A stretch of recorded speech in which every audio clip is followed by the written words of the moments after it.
मुझे अब भी वह दोपहर याद है जब मेरे पिता एक बहुत ही अनोखा उपहार लेकर घर आए थे। वहां नॉरफॉक वर्जीनिया में एक नाव आकर रुकी थी, जहां मेरे माता पिता सैन्य मिशनरी के रूप में सेवा करते थे, और मेरे पिता को उन नावों में से एक से केले का एक गुच्छा दिया गया था जो वहां आकर रुकी थी। मैंने ऐसा कुछ पहले कभी नहीं देखा था। यह शायद 3 से 4 फीट ऊंचा था। उन्होंने इसे अंदर लाकर हमारे घर के तहखाने में लटका दिया जहां ठंडक थी, और उन्होंने मुझे और मेरे भाइयों को कहा कि इसे अकेला छोड़ दें और किसी भी केले को न खाएं। खैर, मेरे बचपन के दोस्तों में से एक, जो कि एक और मिशनरी बच्चा था, उस दोपहर वहां आया हुआ था, और मैंने उसे वह गुच्छा दिखाया जो मेरे पिता ने तहखाने में एक खंभे से लटका रखा था। हमने तय किया कि कम से कम एक केला खाना ठीक रहेगा। खैर, हमने खा लिया, और फिर हमने सोचा कि हम एक और खा सकते हैं, और फिर एक और। अब केले के छिलकों का क्या करें ताकि हमें पकड़ा ना जाए? खैर, हमने उन्हें तहखाने में उस पुराने पियानो के पीछे गिरा दिया जहां मैंने कई घंटे अभ्यास किया था। मुझे पता था कि वह पियानो नहीं हिलेगा और कोई भी कभी नहीं जान पाएगा। खैर, कई साल बाद जब मेरे माता पिता ने घर बदला तो वे हैरान रह गए। जब उन्होंने पियानो के पीछे ये सभी पुराने सूखे हुए केले के छिलके पाए, तब तक मैं बड़ा हो चुका था और शादीशुदा था। मैंने तुरंत याद किया और उन्हें बताया कि क्या हुआ था। खैर, मेरी मां को भी कुछ याद आया। उन्होंने कहा, अब समझ में आया। मैं हमेशा सोचती थी कि उस रात के खाने के बाद, भले ही तुम्हें केले की पुडिंग बहुत पसंद थी, तुमने कोई मिठाई क्यों नहीं खाई? एक भी कौर नहीं।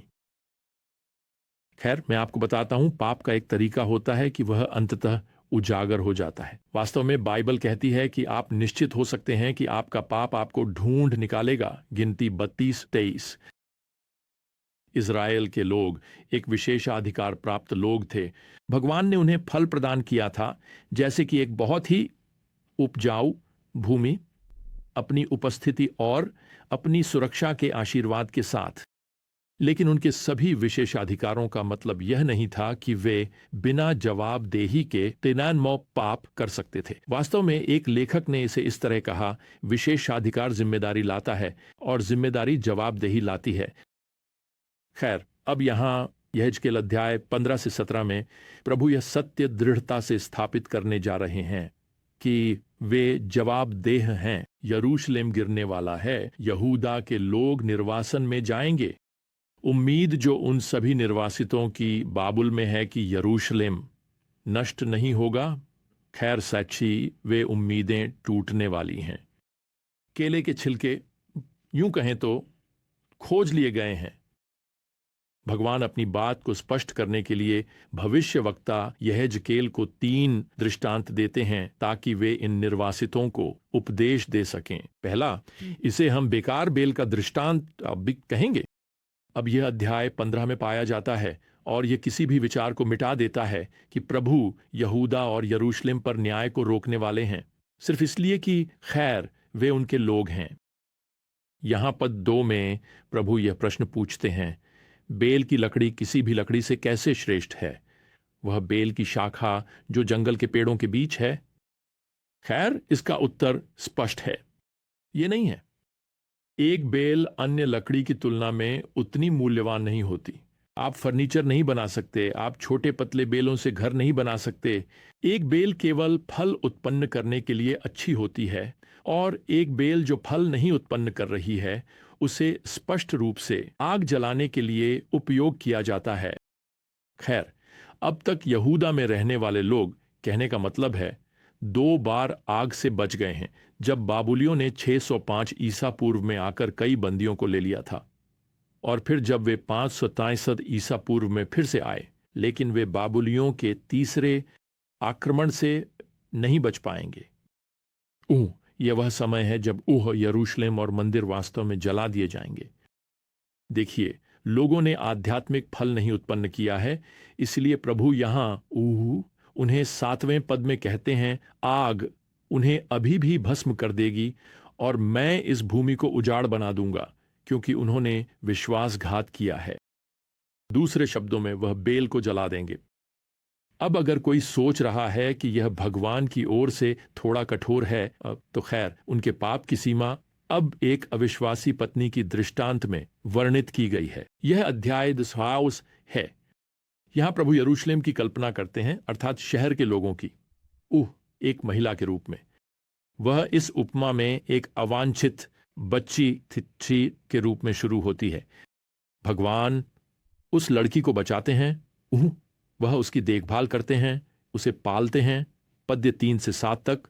और अब यहां पद्य 8 में वह कहते हैं, जब मैं फिर से तुम्हारे पास से गुजरा और तुम्हें देखा, तो देखो, तुम प्रेम के योग्य आयु में थीं चिस्टाए, और मैंने अपने वस्त्र का कोना तुम्हारे ऊपर फैला दिया। मैंने तुझसे प्रतिज्ञा की, मैंने तेरे साथ वाचा बांधी और तू मेरी हो गई। खैर, यह विवाह वाचा की एक तस्वीर है। भगवान एक पति की तरह हैं और यहूदी राष्ट्र उनकी दुल्हन। लेकिन अब पद्य 15 में अचानक एक बदलाव आता है, जहां हम ये दुखद शब्द पढ़ते हैं, लेकिन तुमने अपनी सुंदरता पर भरोसा किया और अपनी प्रसिद्धि के कारण तुमने वेश्या का काम किया। दूसरे शब्दों में, उसने प्रभु से मुंह मोड़ लिया और अन्य देवताओं के पीछे चली गई, जैसे कोई अविश्वासी पत्नी अन्य पुरुषों के पीछे जाती है। उसने अन्य देवताओं के लिए मूर्ति पूजक मंदिर बनाए, पद्य 16 हमें बताता है। उसने मूर्तियां बनाई और उन्हें भेंट चढ़ाई, पद्य 17 से 19 तक। उसने यहां तक कि इन झूठे देवताओं के लिए बच्चों की बलि दी, पद्य 20 से 21 में। इसके अलावा वह अब अन्य राष्ट्रों से सुरक्षा की तलाश करती है, बजाय इसके कि वह अपने पति और अर्थात भगवान स्वयं से सुरक्षा मांगे, पद्य 26 से 30 तक। अब यह सब वर्णन करता है कि सदियों के दौरान वास्तव में क्या हुआ। भगवान के सच्चे भविष्यवक्ताओं की अपीलों के बावजूद यरूशलेम अविश्वास और मूर्ति पूजा में और गहराई में गिरता जाता है, और वह अब यहां पद्य 22 में यह तीखा फटकार देता है कि यरूशलेम की आध्यात्मिक अविश्वासिता, सामरिया और सदोम की यौन अनैतिकता को धर्मी दिखाती है, अगर आप इसकी कल्पना कर सकते हैं। यह ऐसा है जैसे कोई आपसे कहे, आप जानते हैं आपका जीवन इतना दुष्ट है, आप एडोल्फ हिटलर को अच्छा दिखाते हैं। यह यरूशलेम की आध्यात्मिक अविश्वासिता और यौन अनैतिकता की एक चौंकाने वाली निंदा है। अब जितना बुरा यह था और जितने पापी वे थे, इस अध्याय के अंतिम पद्यों में आपके पास भविष्य में पुनर्स्थापना का एक वादा है। अब यह वादा भविष्य में बहुत दूर तक देखेगा, मसीह के सहस्राब्दी राज्य तक, जब यरूशलेम की पश्चातापी जाति को पुनर्स्थापित किया जाएगा और प्रभु यहां, जैसा कि हमें बताया गया है, अपने लोगों के साथ एक अनंत वाचा स्थापित करेंगे, पद 60 के अनुसार। हालांकि वर्तमान समय के लिए कि यहेजकेल परमेश्वर के यरूशलेम पर आसन्न न्याय के अपने दृष्टांतों पर वापस जाते हैं, और अब वह यहां अध्याय 17 में एक तीसरा दृष्टांत प्रस्तुत करते हैं। इसे हम 2 गरुड़ों का दृष्टांत कह सकते हैं।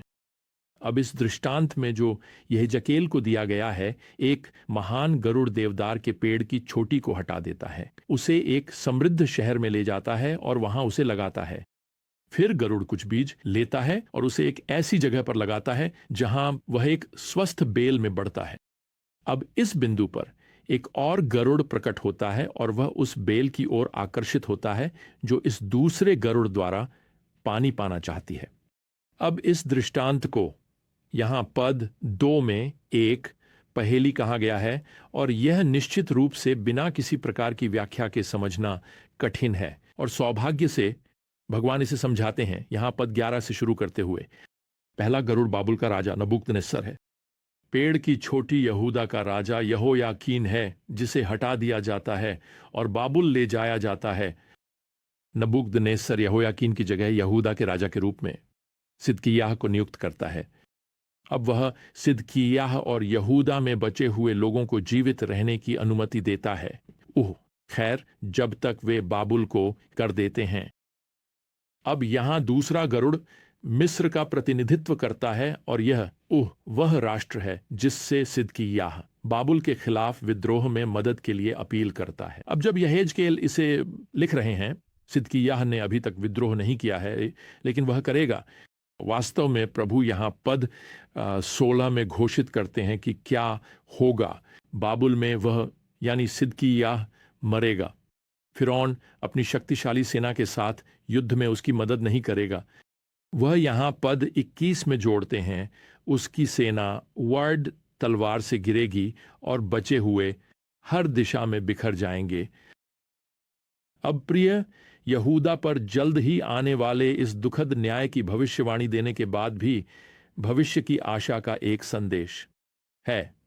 पद 22 कहता है, प्रभु परमेश्वर कहते हैं, मैं स्वयं देवदार के ऊंचे शीर्ष से एक टहनी लूंगा और उसे स्थापित करूंगा। मैं उसकी सबसे ऊंची युवा टहनियों में से एक कोमल टहनी तोड़ूंगा और मैं स्वयं उसे एक ऊंचे और महान पर्वत पर लगाऊंगा। इज़राइल के पर्वत की ऊंचाई पर मैं उसे लगाऊंगा ताकि वह शाखाएं फैलाए और फल उत्पन्न करे और एक महान देवदार बने।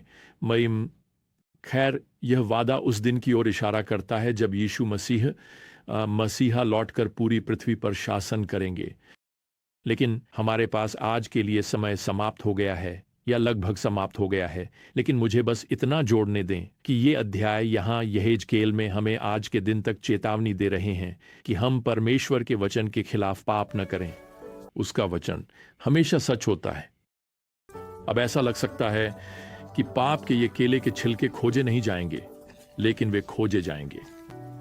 सबसे अच्छा काम यह है कि अपने पापों को मसीह के सामने स्वीकार करें कि जो आपके आने वाले राजा हैं, और आज उनके लिए जिएं। खैर, अगली बार तक प्रियजनों, प्रभु यीशु मसीह की कृपा, परमेश्वर का प्रेम और पवित्र आत्मा की संगति आप सभी के साथ हो। आमीन।